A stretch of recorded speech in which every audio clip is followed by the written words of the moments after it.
रियासत तेलंगाना के 17 लोकसभा हलकों में पीर को पोलिंग का अमल मुकम्मल हो गया। सिकंदराबाद कंटोनमेंट असेंबली सीट के ज़मनी इंतखाबात के लिए भी पोलिंग खत्म हो गई। पोलिंग सुबह 7 बजे शुरू हुई और शाम 6 बजे तक पुरअमन तौर पर जारी रही। इंतखाबी हुक्काम ने कई पोलिंग मराकज़ में शाम 6 बजे से पहले कतार में खड़े वोटरों को अपना हक़ राय दही इस्तेमाल करने का मौका दिया। 17 लोकसभा हलकों में शाम 5 बजे तक 61.16% पोलिंग रिकॉर्ड की गई।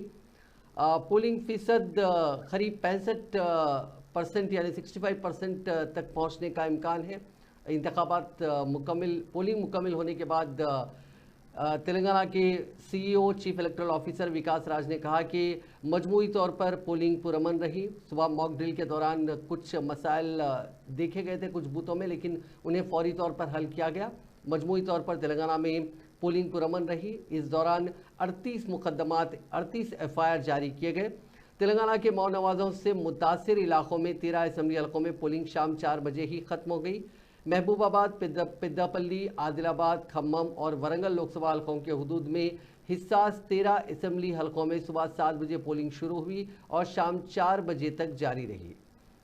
अगर हम मजमूई तौर पर देखें किस लोकसभा हल्के में कितनी पोलिंग हुई, तो आदिलाबाद में 69.81%, भोनगी 72.34, चिवल्ला 53.15, हैदराबाद जिसमें सबसे कम पोलिंग हुई 39.17 यानी 40% पोलिंग भी नहीं हुई, करीमनगर 67.67, खम्मम 70.76, महबूबाबाद 68.60, महबूबनगर 68%, मलकाजगिरी 46%, मेदक 71%, नागर कर्नूल 66%, नलगुंडा 70%, निजामाबाद 67%, पेद्दापल्ली 63%।